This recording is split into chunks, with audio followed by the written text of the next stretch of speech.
2026 sees me travel the length and breadth of England to run a marathon per week in each of its 39 historic counties.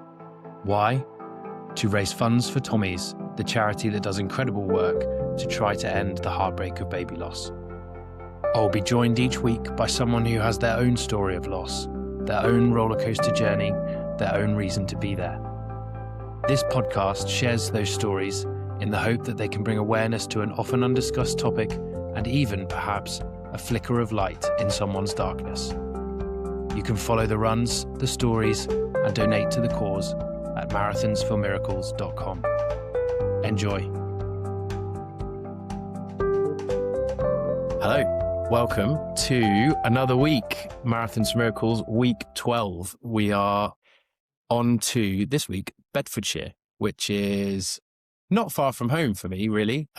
We're in sort of the first one in the east, so moving towards my roots. But it's a bit of a meet your heroes moment. So I sort of feel like we're back where it all began.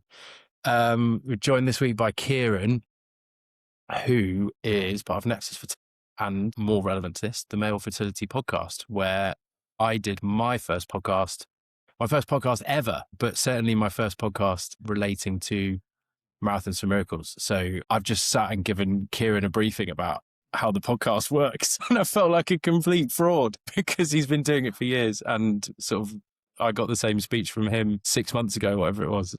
Here we are. But yeah, it's an absolute pleasure to have Ciaran on this week. Obviously a huge personal story to tell, but also wealth of experience within this space and supporting others, and an interesting running journey as well, if we can call it that. So much to unpack. But I mean, Ciaran, thank you so much for being on. Oh, mate, it's a pleasure. Thanks for having me. It doesn't seem long ago you kind of jumped on our pod, and it all was right at the beginning of things, eh? But It's an absolute pleasure. I'm going to say it straight from the top, mate. Like, what you're doing is incredible. And yeah, before we came on, we talked about it, didn't we? And I really take my hat off to you, mate. Like 39 weeks in a row. You know, as we said, I've been preparing for this 1 week, and you're smashing 39 out, mate. So, yeah, amazing. But thanks for having me on, and I'm looking forward to the discussion, an important one. Yeah, likewise. Yeah, it must have been, I think it was June, wasn't it? Yeah, it was fairly soon after we kicked off that you reached out, and it felt like we made it. We got a podcast invite, and it was a real step forward for us, and great exposure. So, and obviously one recruit along the way as well. We picked you up straight there and then on the podcast, I think, didn't we? That's it. Well, Sean kind of, how can I put it? He didn't throw me under the bus, but he made it like, he put it out on Instagram, like, Ciaran, you should be doing this, get your running shoes ready. But, you know, as soon as I saw it, it was never going to be a no. It was, as soon as I saw what you were doing, it was like, for reasons we'll go into at some point, this is probably the toughest thing I've done for a very, very long time. I was never going to say no. And I'm looking forward to it. I'm looking forward to the 14th of March, where I get to test myself, but also do something for the guys that need it, guys and girls that need it, you know, and that's the important bit. Absolutely. So let's dive in. You mentioned there, for reasons that we will discuss. What are the reasons? What led you to be involved in Marathons for Miracles and the cause that we're supporting? Well, there's kind of two reasons why. There's the main one in terms of, obviously, I myself went through 3 miscarriages. One which was particularly difficult for the circumstances, but 2 also for how lonely I felt while I was going through it. You know, for listeners, obviously, that are listening, I went through quite a difficult fertility journey. 14 years ago, I was diagnosed with male factor infertility. It was a surprise. We weren't expecting it. Me and my wife had been trying for children for a while, and she had polycystic ovaries, so we kind of assumed it was her side of things. And then just before they kind of gave her the medication for everything, Clomid, they were going to give her, they just said, look, Ciaran, we'll just test you. No one expected anything to come back. And it did. I had very low sperm count, morphology, motility, so the way the sperm look and how they move was very poor. And that kind of was the first step onto, say, the the fertility ladder for us. And through that, we had several cycles and sadly experienced miscarriages along the way. And it was hard. It was incredibly hard at the time, even though Tommy's was about. As a man, I kind of just wanted to look after my wife. But there was also a deep level of, I guess I can only explain it as guilt, because with every miscarriage, with every failed cycle, there was that thought in the back of my head where we're going through this because of me. And it hits you differently when you're sat there 4 o'clock in the morning because your wife's had a miscarriage and you just don't know what to say. And it's in the back of your head that this is my fault. Even though it wasn't, it was nature doing its course. I'm a firm believer in that now. And I took that kind of narrative quite early, but it didn't make it any easier. It was one of those deeply psychological factors I had to get over or just process, I guess, So we had our first cycle, which we had not very much success with. Just to clarify, we're in IVF cycles. Yeah, ICSI cycles. So we had ICSI, and we had our first cycle, which took. I always have to get this the right way around. We had our first cycle, and it took. So we were pregnant, and then we told everyone, and very early, because we were so pleased because we've been trying for a while. And then we found out Boxing Day that Jen had miscarried. And that was a tough one, real tough one. I was kind of caught in the middle of... It's the second week in a row we've had this. I miscarriage last week on Father's Day. Yeah. Yours on Boxing Day. It just seems that all these things...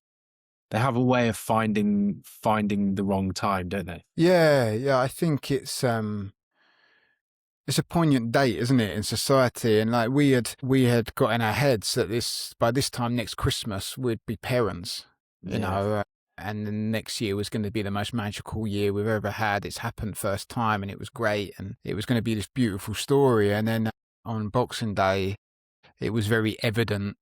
And my wife Jen called me into the toilet, and it was very evident things weren't going to plan. And of course, it's Boxing Day, like the fertility clinics aren't open. So we had to kind of navigate that on our own. And what made it even harder was the fact of, we were due to go to my mum's, and there was going to be a big family party. And we had a 5-hour drive to my mum's because she lived in Devon at the time. And we didn't talk much during that trip, and there was the thing of, do we even go? But we thought it was the right thing. We didn't want it to be, people that have, I think, been through fertility treatment often you don't want to say no, because then you're different, and then you've got to make an excuse of why you can't, especially with something like miscarriage. So we ended up going, and after 5 hours of being in the car and several stops, because things were happening while we were like traveling, my wife disappeared upstairs, and I was kind of left in between, explaining to family why she'd gone upstairs, but not telling the full truth. And then I was getting it like a very emotional wife for clear reasons, and then a very concerned family for other, for different reasons. And it was hard as a guy. Your wife's upstairs crying, and your family's downstairs asking why she's not about, and kind of different types of pressures, from the same household. Yeah. After a few days, though, we kind of processed it together, and just kind of took the next steps as we needed. Then we had another cycle, and things didn't take. So we actually ended up having a fresh and a frozen, so you can have your embryos frozen. Neither of those took. And then my mental health had got to quite a point where I was really struggling because of my identity, and my lack of identity, I should say, maybe, with my fertility. It kind of really hit me as a guy. If I can't give my wife the one thing that she truly wants, what worth was I? And you throw in the miscarriage as well on that difficult point in time, and it was incredibly challenging for me, to the point, and I do say it now, and it took me a long time to get to the point where I was comfortable in saying it out loud, but after that second cycle, the frozen had failed. Like, I got so low that I just didn't see the point of me being here. Like, I was suicidal, and it was very difficult, and the miscarriage played a part in that. No, it really did, because I held on to it. I couldn't let anyone see how I truly was feeling and how I was processing it. I felt like a failure, you know. Because if that miscarriage hadn't happened, it would have. You end up with you get the fairy tale that you want, and your fertility issues, whilst still there, somehow become less significant. Yeah, they don't. It wouldn't have mattered, but yeah, of course. You know, that miscarriage was a major card in the game we were playing, and that's what it felt like at some points, because you don't know if you're going to win or lose. So we decided to step off the fertility roller coaster for 18 months, and I started to look into looking after myself and try and making those lifestyle habits that they tell you about the fertility clinic, but don't give you any more information on. So you're as confused as when you start. But we kind of put things together. Got ourselves on track, and after about 18 months we were ready to go again. So we knew this was going to be our final chance. So it was our third kind of what you call fresh cycle of ICSI, and we went for the treatment, and we did the test after 2 weeks, and we were pregnant. It was like, this is amazing. Like we felt in a good place. And then we had an early scan at 7 weeks, which was an option for us because of the ICSI and obviously the fertility treatment. Yeah. And we were blessed with the fact that there was 2 heartbeats. There was 2, and it felt like everything was in the right place. You know, life was good. Life was really good. We were still optimistic because you'd never truly know what's going to happen, but we felt good. So I think we had another one at 9 weeks, all going well, and then the next one we were due to have was 12 weeks. So we went, and this is kind of the big one, isn't it? If you can get through this one, it's all going to be all right, generally, statistically, as you've spoken about previously. And we got there, and there was only 1 heartbeat, and the other bubby had died recently. They predicted it was within the week because of its size, and it was hard. That was incredibly difficult there. Like within a split second, every fear I'd previously had came rushing back. You know, this is happening again. This can't happen again. I can't cope with this again. And the team there were amazing. The team were amazing. They obviously Jen sorted herself out in terms of after the scan, and we left the scan room, and Jen walked across the hallway into another room, and one of the nurses could see that I was, I wasn't right, and she stopped me and asked me if I was all right, and I said no, I'm not really, and she gave me a big hug, and I cried. I just stood in the hallway. There's people walking around everywhere. I just cried. Yeah. But she got me together. This amazing woman, one of these amazing nurses that do such incredible jobs. Just appear and then gone, and you'll never know who it was. I'll never know who it was. She wasn't in the room during the scan. She was outside, and I think they'd communicated that it hadn't gone to plan. And when I went back into the room that Jen had entered, I could then be the husband I needed to be, because someone had acknowledged the fact that I was struggling, and that previously hadn't happened. And I'd allowed myself to be acknowledged. You know, that's a massive thing, I think, for men. Like, it's all right to go, I need some support, I need some help here. But I'd learned that from my own experience, from getting so close to the edge. I couldn't afford to not be open. But it was that fear, it was like a double-ended sword. We've lost one, but we've still got one. There was still one bubby in there that was growing and growing well. Was it fairly, sorry to cut in just whilst we're here, was it fairly immediately obvious that the other one that was still alive was going to be okay? Because that was mine. You mentioned sort of the emotions all come flooding back. There's obviously, at that point that you've lost one of the twins. Yeah. But surely there's got to be, you never know how these things are going to develop and what effect it's going to have on the other one. And if you have to somehow terminate that pregnancy, do you have to terminate both? And I've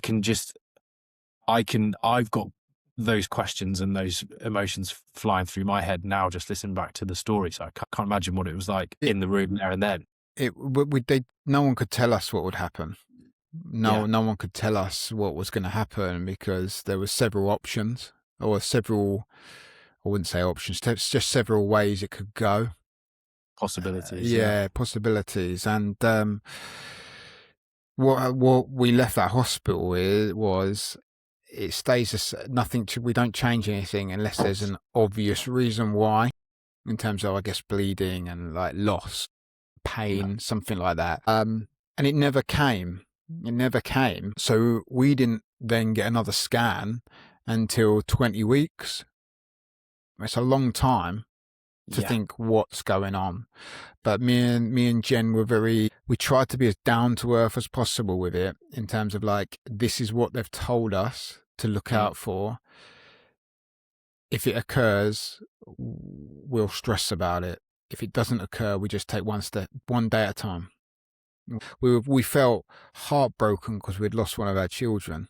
That's what it felt. That's what happened on that day. But it's not what it felt like. That is what happened. That is what happened. And but we still had one, which in itself was a gift and a miracle. So it was a case of, right, let's do everything we can for the one that we know is there. So we ended up going for 20-week scan, and straight away they were like, "Yeah, there's baby." And then we were like, "Where's the other one?" And we were saying that there was two.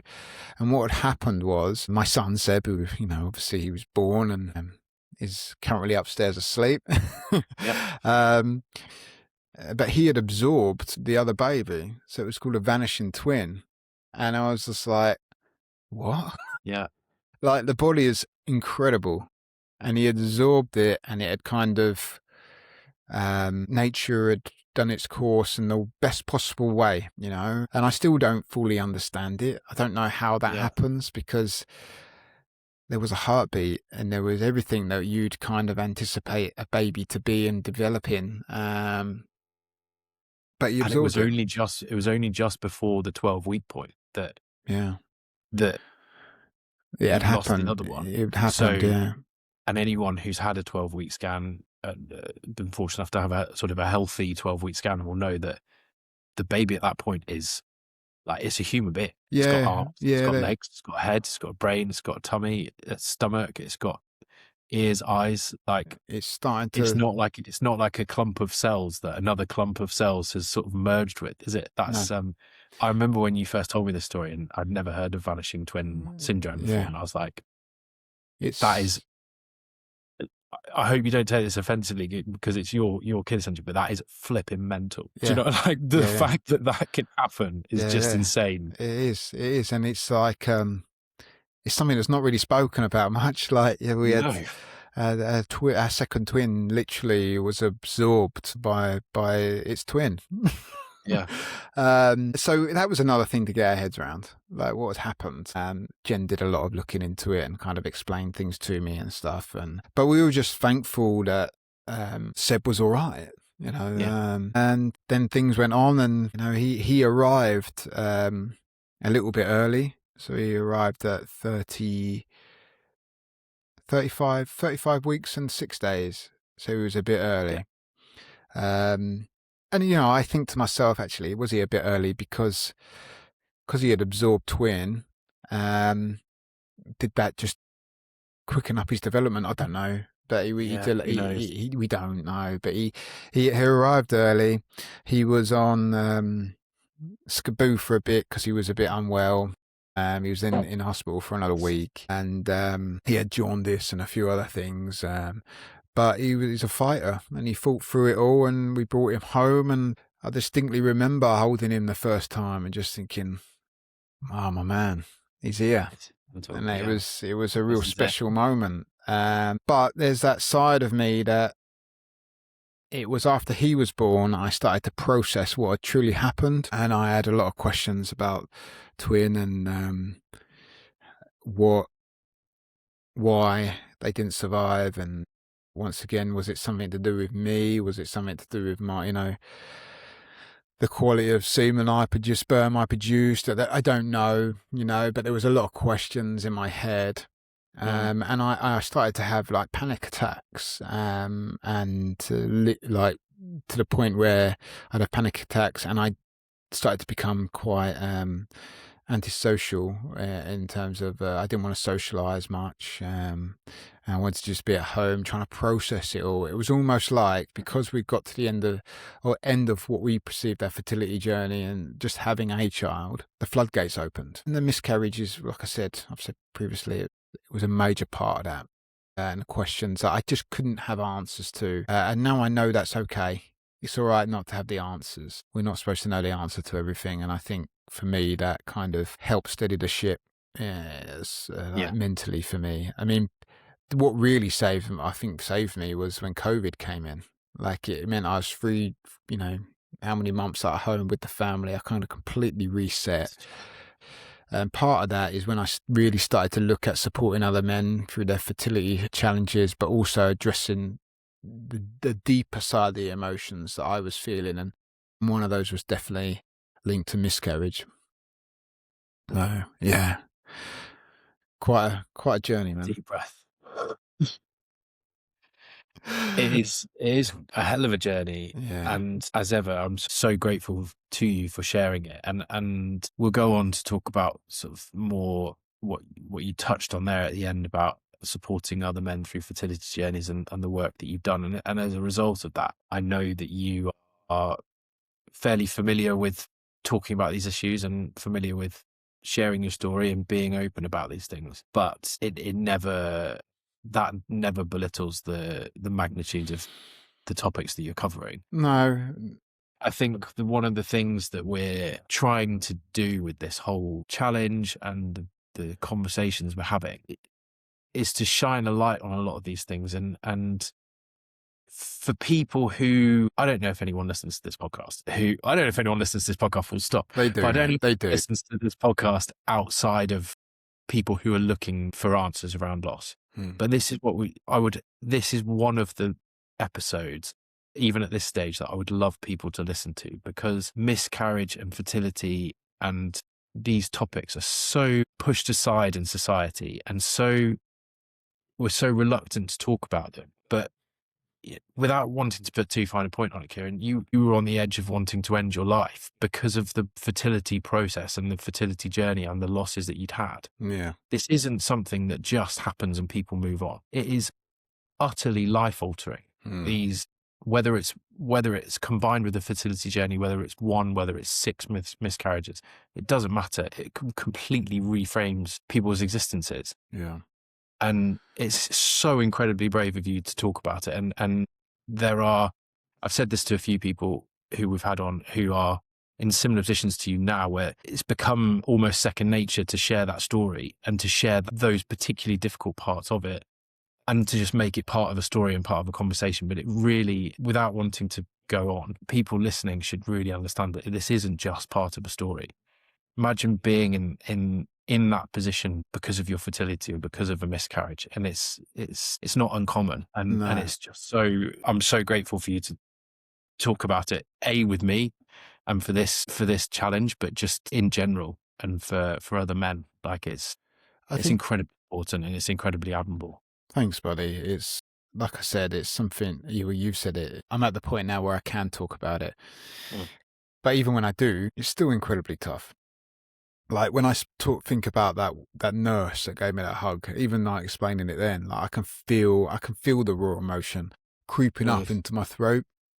I've just got good at telling the story without kind of breaking up now, and I think for me, the reason why I got so close to the edge was because I generally blame myself for everything, and it wasn't my fault.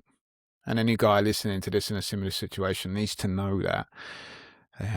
But I do believe what you do in reaction to it is something you can control, and it's something that I learned, And the main thing for me was I perceived that I had no control over the situation. Like, I'd been dealt this card and that was it.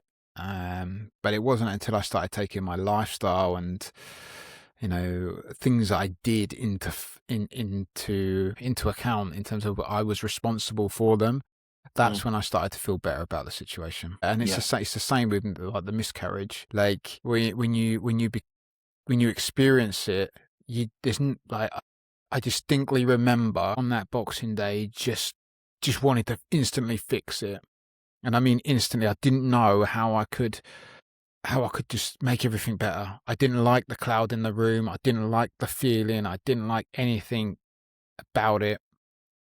And I just wanted to go back to 40 minutes before when nothing had happened, and that's, you can't, you can't, you've got to sit in that feeling. You've got to sit with it. You've got to allow it to play out for your own good, because otherwise you torment yourself. And it's so, I think as men, like, if something goes wrong in the household, most of the time I can fix it.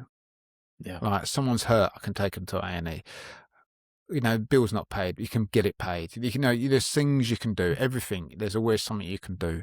But with miscarriages, not. And there's a huge amount of processing and acceptance that has to come with it. The only other time where I felt the same way was my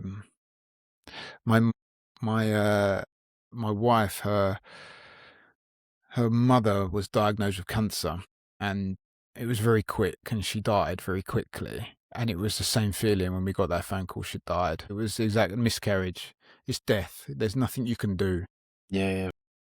But do I think going through miscarriage helped the situation with what happened to Jen's mum? It was still tough, but we'd been in a similar position, and but those feelings were incredibly familiar. So yeah, it's a horrendous feeling, and it's something. It's a bit like fertility in terms of you can only fully understand it if you've been through it, and it's that. It's that feeling of loss and not being able to fix it. It's an incredibly difficult thing, and it's something that I'll always know.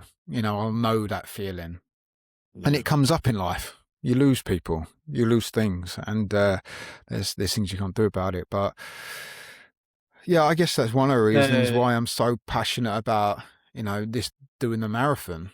It's so people know that there are other people out there that have been through it. And I wish that, obviously, Tommy's was about when I was experiencing it, but as a man, I was closed off to it. Wasn't even open to it. Didn't even cross my mind to reach out for help to someone else.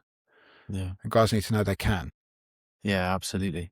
We've touched on it already in this episode, and it's something I talk about a lot, is trying to break outside of the loss community to try and bring some awareness to the population as a whole as to what could happen as they enter into that pregnancy journey.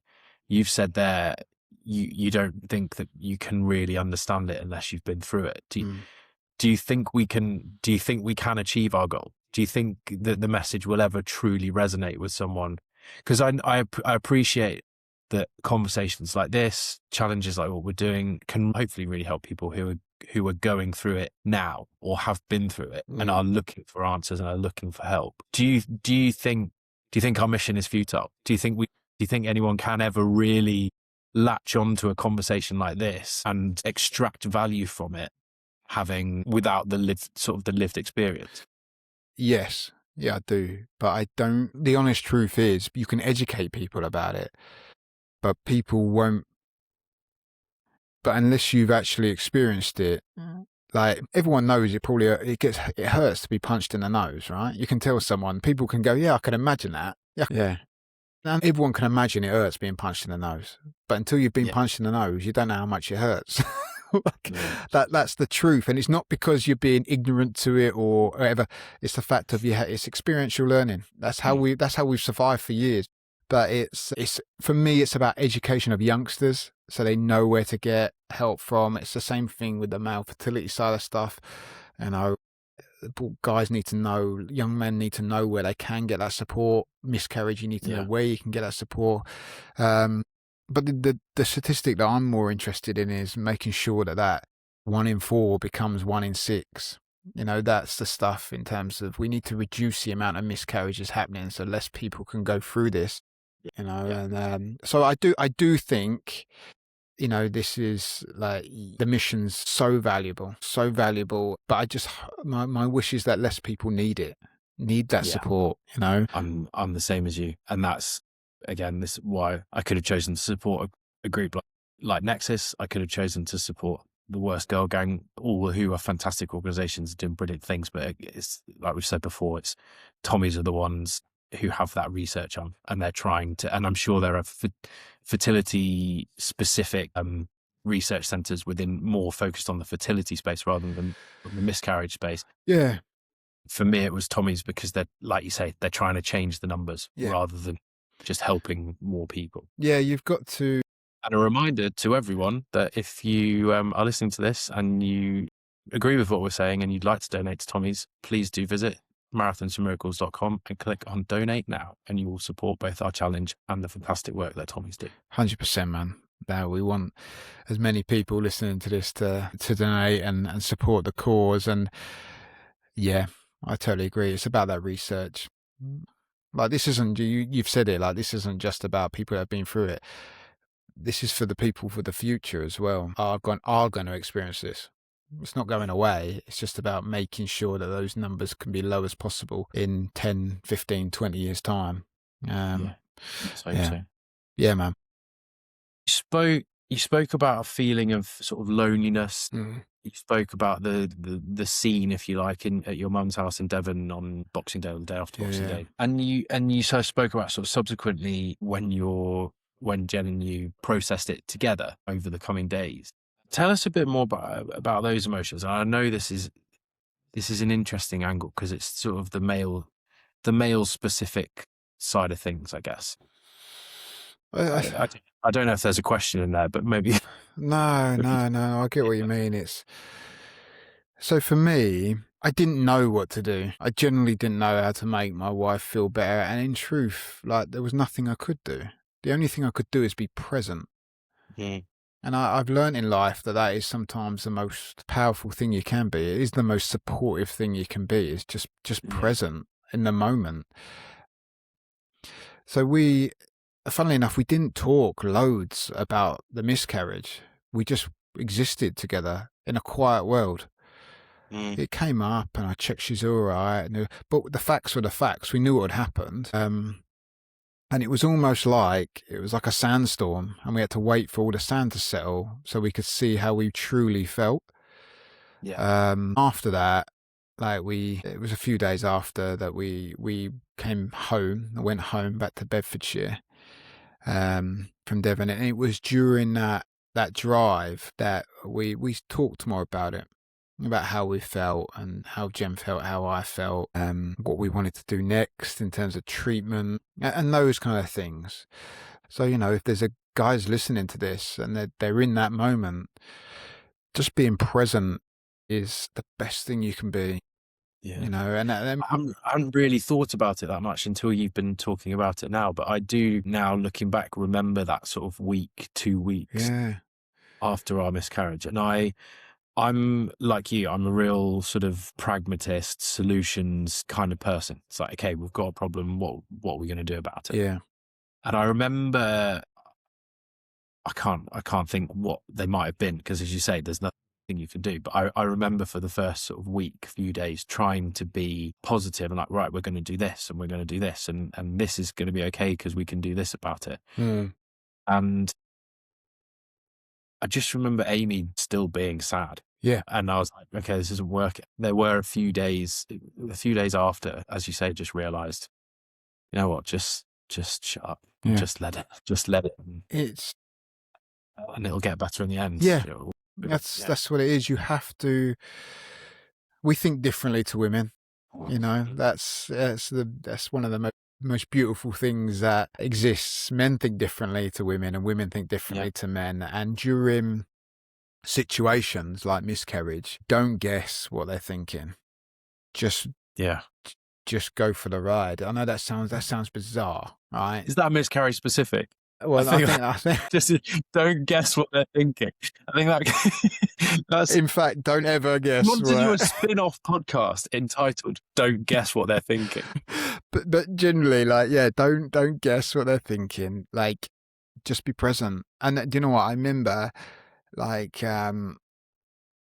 were initially she just rolled up in bed. She just wanted to be away and just kind of processing it all. And then gradually she'd maybe on night one she was rolling away, she wasn't in the room type of thing, and then gradually like she'd roll over and she'd want the interaction, just the cuddle, because she was feeling it. And then I remember distinctly remembering like a lot of hugs, a lot of kisses on the forehead, and it didn't have you don't have to talk. It's that physical and that just presence. I'm here. And then once like the conversations start occurring, I think it's really important for men to talk openly. I wish I talked more openly about how I was feeling, but in all honesty, maybe I just hadn't processed it. I hadn't. Yeah. And it took significantly longer for me, the young, immature male brain of mine, to go, there's something wrong here, mate. Yeah. Be present. Presence is key. Yeah. You mentioned about you had the sort of time off, if you like, the time off the roller coaster before you then decided to have another cycle, and what you did in that time for yourself, for your lifestyle, to improve your chances, to improve your fertility position. And that's obviously since become a very important part of your life. And tell us a bit more about what you learned in that time and where that's led you to, well, now, I guess. Yeah. So I I got as low as I could be, and the wife was like, "You've got to sort this out." So I started having counselling, and part of that, in those counselling sessions, it became evident that I had kind of ignored some of the elephants in the room, shall we say, in terms of lifestyle factors and things like that. So I made the conscious decision that I was going to change certain things. So, for example, I changed my diet. We ate okay, but we went to an organic diet. I stopped drinking alcohol because alcohol become quite like a crutch. I think that's one of the reasons why I was so low. I mean, I was getting pretty drunk most nights because I was just trying to deal with this emotional wreck that I'd become. I wasn't sleeping well. My stress levels were high. For someone who loved exercise and had got a degree in sports science, I'd neglected that. I wasn't doing anything that I would have previously done. So I kind of built myself my own little program, exercise program and nutrition and everything, kind of put it all together and just followed it for 18 months. And my semen analysis went up significantly. So I'll give people an idea of where it was.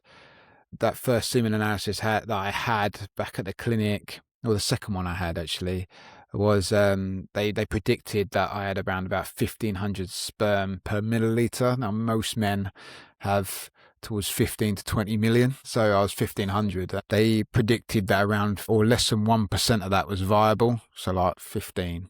And after 18 months of living healthily and my mind was back on track, I was feeling good, and my semen analysis had gone up to 4 million, and 4% of it was viable. So these things had really made a difference, not just mentally, but physically as well. So after Seb was born, I kind of thought, well, if I need this, surely other guys need it. So that's when I started to I started talking about my story in the fertility world, and I just started helping guys, giving them this kind of program and like putting things together for them, because I had a PT qualification, strength and conditioning qualifications as well. So I was like, well, I can do this. And then gradually it's grown, and now on Instagram I'm known as the Male Fertility PT. And so I started doing that, and then I reached out to Ciaran, and that's where I said to him, do you fancy doing a podcast? Because we'd met. And then we did the podcast, and we this community grew behind us, and we were like, we need somewhere to put these guys so they can have all the support that they need, like the PT and like the coaching and just general sense of community, so they didn't feel alone like we both did during their fertility treatment. So they had somewhere that related to miscarriage in relation to, so many sectors of it, but miscarriage was one of the things I'm very passionate about, obviously. And it was, so we started Nexus, and it's just kind of, I couldn't have imagined when I was at my lowest that you'd say to me, in 10 years' time, mate, you'll be doing this. I would have laughed and then probably said something else that I can't repeat. But but it's kind of it's been a layering system. It all started from me just trying to sort myself out, and seeing that it works. And the guys that I've PT'd and kind of got ready for their cycles have loads of success. And it's a real privilege because that's what I really want. That's my aim, is just to give other people the pleasure of being a father. Like, it is such a pleasure, but it's tough, and when I get a message from one of my clients or from someone in the community and say it's gone well and this is happening, like, it makes my day. Like, it truly makes me happy that someone else can experience those joys.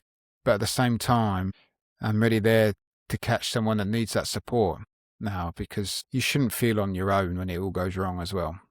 So, that's kind of, in those 18 months, I guess the seeds of Nexus were planted, and it took 10 years to get there. But we've got a lot of big plans, and And I've been lucky enough to be involved, well, firstly with a podcast episode, and then in one of your panel discussions, and I've sort of seen the community working firsthand, and what you guys are doing is brilliant. And it's always the way, isn't it? It's nice to see people take negative experiences and turn them into positive experiences. They're the best stories to hear. If people are willing to go through something really tough and turn around and look behind them and try and pick those people up and sort of drag them up with them, it's really cool to see. Oh, cheers, man. I normally at this point ask, what advice would you give to people going through similar experiences? But we've had so many. As you've gone, each point you made, you've sort of crystallized into fantastic advice. I think what I would summarize with is, if people are listening to this and think, that's me, I need some help, where can they find Nexus and where can they find you? And we'll obviously put all this stuff in the show notes as well. Well, if people literally just want to reach out to me on Instagram, it's the Male Fertility PT. They can also email me at theMaleFertilityPT@gmail.com. And there's obviously the podcast, which is the Male Fertility Podcast on Instagram, or the Male Fertility Podcast @gmail.com. And then there's Nexus, which is Nexus Fertility on Instagram, or they can send me a message straight at Ciaran at nexusfertility.com. And even if it's just a case of a chat, always willing to jump on a call with someone, because it can be the first step for them to get that true support. And of course, there's guys out there listening to this going through fertility challenges. There's a Nexus community, and if you go to www.nexusfertility.com, you can join the community there. It's like a WhatsApp group that we've got, and webinars and all kinds of things. So come and see us, come and join us, and it'd be a pleasure to have anyone come in. All right. Fantastic. So you're a PT, you've done a sports science degree, got yourself in shape after your miscarriage. So marathon, walk in the park. Should we talk about it? Yeah, go on. Yeah. How has it been?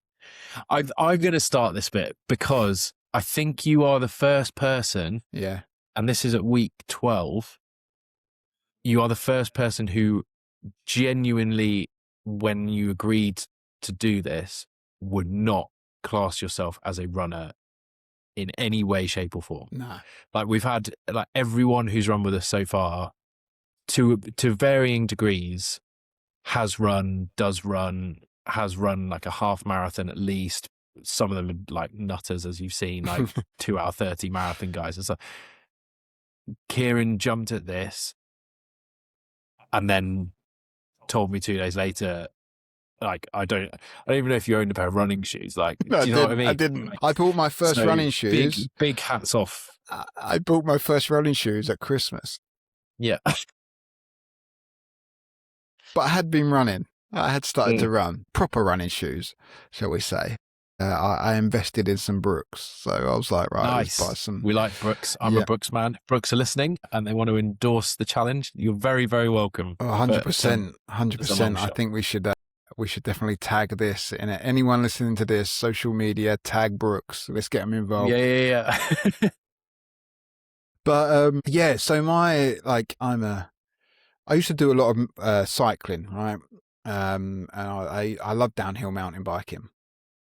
So that was my thing. I played rugby as well. So, body was taking a battering and all counts. And then through rugby, I've had several serious injuries, especially I was describing them before we came on, like left legs. My left leg is just a mess. Like I've had broken ankle twice. I've had it cemented back together. I've had a tibia-fibia break. I've had, the list just goes on. And it's just taken its toll.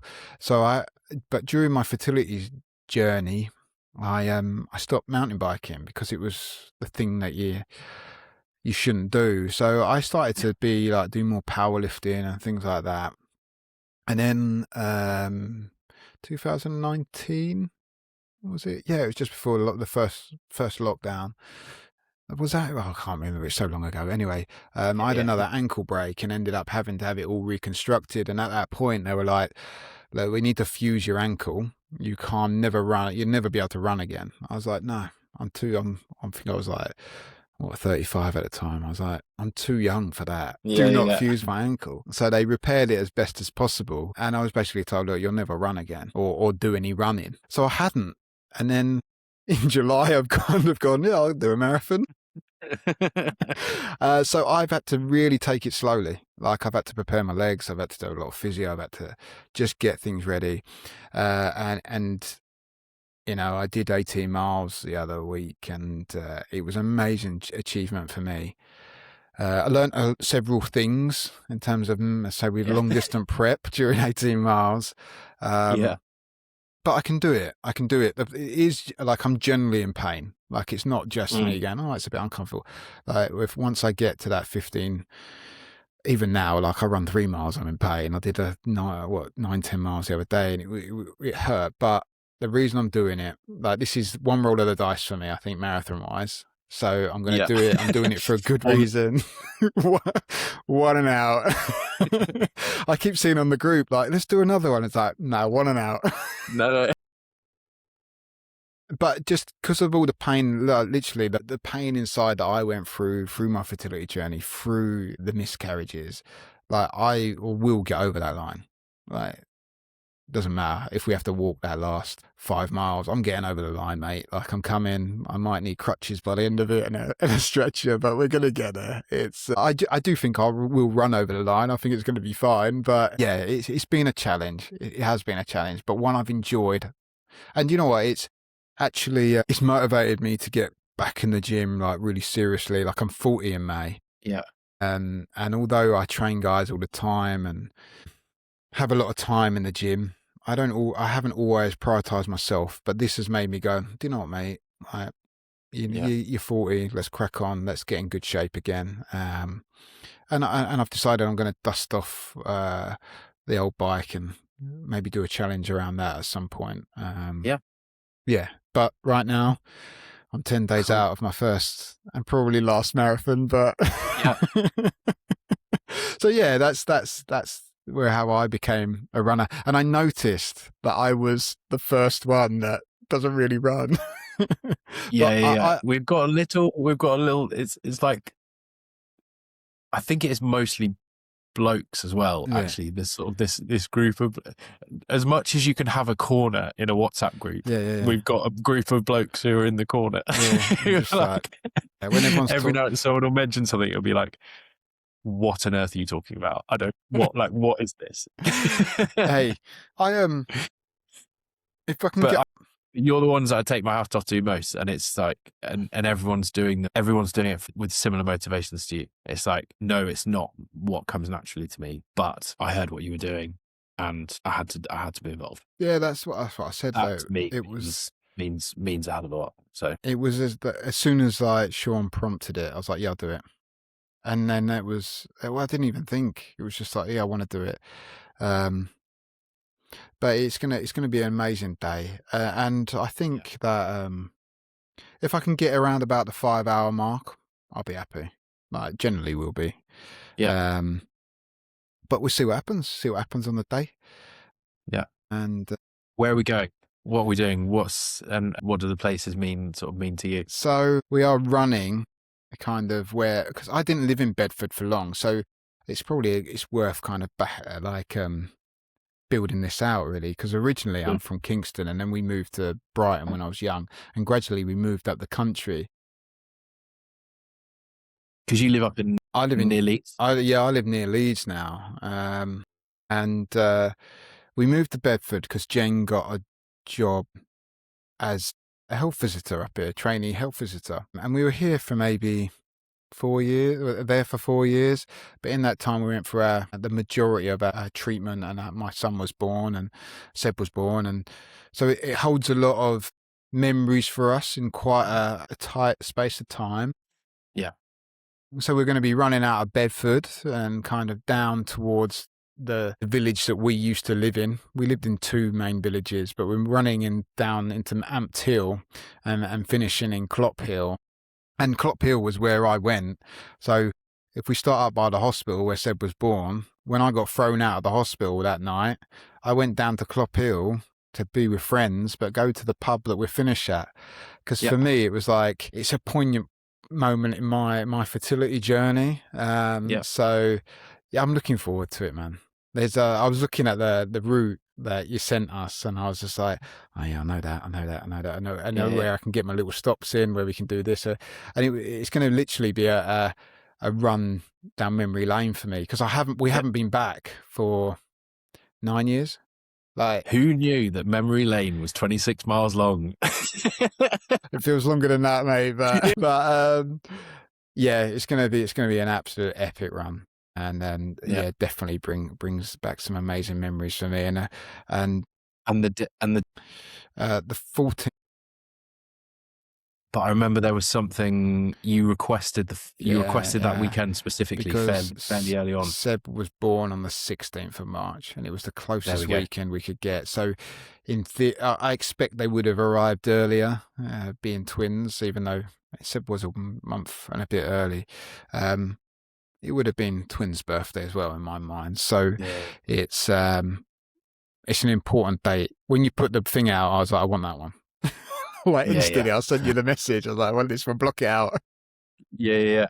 But he is also Seb's request to join us that last mile, which for me means a lot. So he wants to run 1 mile because he's aware of his twin, and he talks about it, and it's an important part of life for him. Not in a sad way. He just kind of respectfully acknowledges them, and he wants to run that 1 mile for them. So he said, I don't know if I'll keep up. I said, mate, by 25 miles, you'll definitely keep up with Dad, mate. Yeah. You'd be absolutely right. To be fair, you could probably do the last 10. Yeah, to be fair, like if we bring a wheelbarrow, you can kind of just push me along. Yeah. But yeah, man. He's going to join us. That'll be so cool. Yeah, that'll be so cool for him to join us. If I cry that last mile, often, I think that'll be. We've had a few tears along the way. Poppy often is at the finish and then runs towards me, and that's made me well up a few times. Yeah. Mostly because sometimes she spots me very early. Yeah. So she gets to me with like a couple of 100 meters to go. Yeah, man. And then I have to carry her back to the finish line. I'm like, this is like just the last thing that I need at this stage in proceedings. Obviously, I think an extra few kilos, but you know what? You don't even notice. It's kilos worth carrying, isn't it? It's Absolutely. I expect Enya, because I do have a daughter as well now. We went through another round of treatment, and that's when our 3rd miscarriage happened. But I felt I was in a better position to cope with it then. But she'll be at the finish line, I'm sure, with a non-alcoholic beer sat there waiting for Dad, I hope.